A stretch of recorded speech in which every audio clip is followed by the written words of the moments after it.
Olá, muito boa tarde para você, obrigado pela sua companhia, uma boa semana. E aí, Dudu? Badazinho, tudo certo? Tudo certo. Se irritou muito no fim de semana? Ou... Me irritei bastante, cara. Teve muita irritação, principalmente com a Chapecoense. Princípio de irritação ali? Não, bastante irritação, principalmente com a Chapecoense no sábado, né? Ela tira... A derrota para deixar todo mundo irritado, né? Mais do mesmo.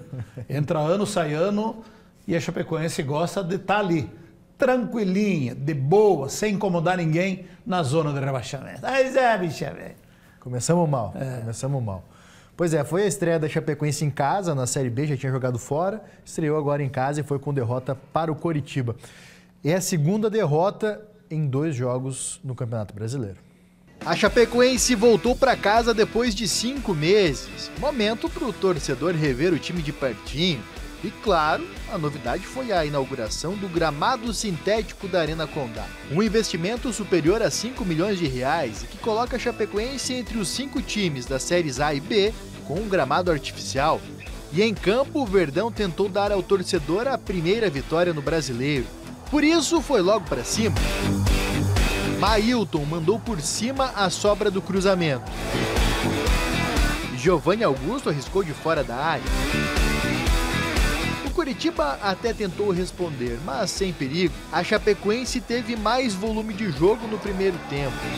Esteve na maior parte do tempo no controle da partida. Só que quando apareceu a chance de abrir o placar, faltou um pouco mais de capricho. A Chapecoense não conseguiu balançar as redes do Coritiba. E mais uma vez, na Série B, leva melhor o time que é mais efetivo. E foi isso que ocorreu na etapa final. O Coritiba, que até então não tinha levado tanto perigo, abriu o placar aos 2 minutos. Nicolas Careca tabelou com o Josué e chutou forte. O tempo melhor da Chapecoense.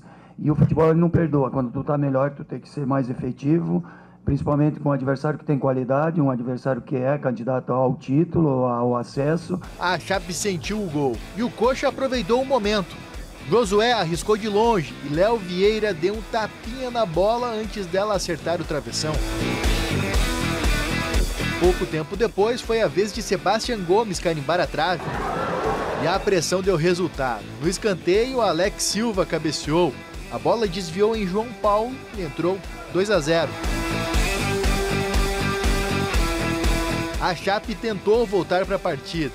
Mailton arriscou de fora da área.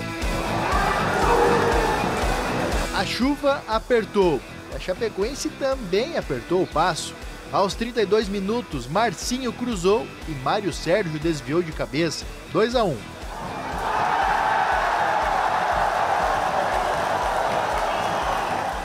E quando o Verdão esboçava uma pressão maior, a energia caiu e o jogo foi paralisado por 6 minutos. Quando a partida foi retomada, já faltava pouco tempo. E na estreia do gramado sintético, melhor para os visitantes. Ligou um sinal de alerta para todos nós. Eu penso que ainda tem sequelas do campeonato estadual que a gente não soube administrar. Isso é o primeiro ponto, é bem claro para mim. E o futebol é coletivo e a gente está querendo...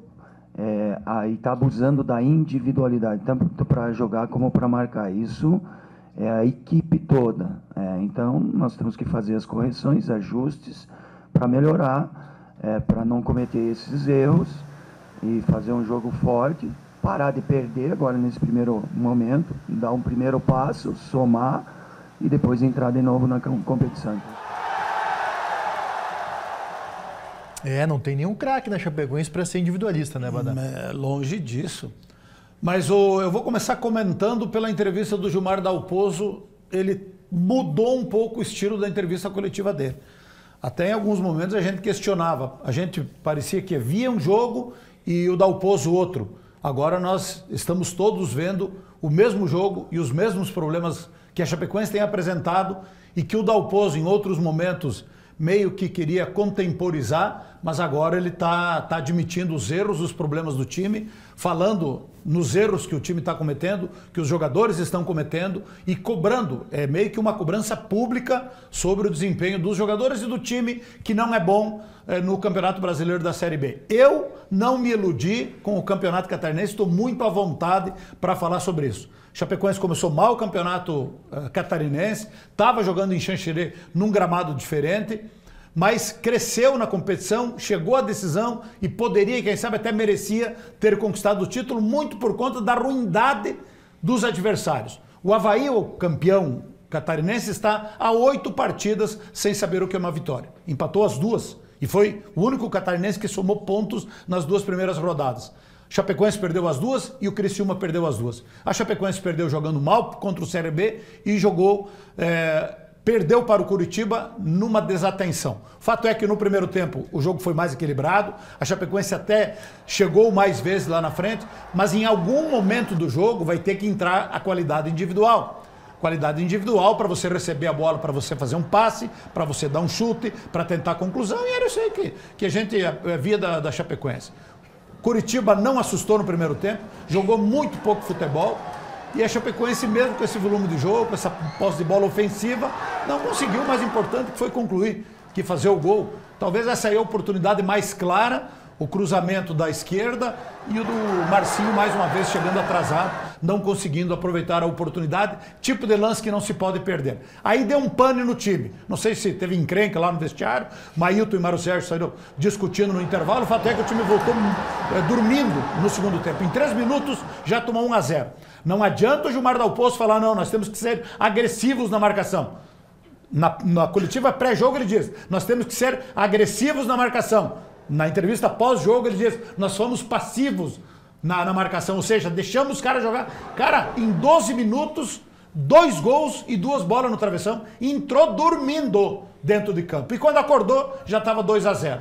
2-0 para o Curitiba, e aí meio que liquidou a fatura. Aí foi um banho de água fria em todo mundo. Aí depois o time ainda tentou reagir, um que outro chute, esse aí foi o do Mailton, e depois vai fazer o gol através do Mário Sérgio, que é o único cara que faz gol ali. Não tiver Mário Sérgio para fazer gol, o Marcinho pelo menos uma assistência, ele acertou, cruzando curto.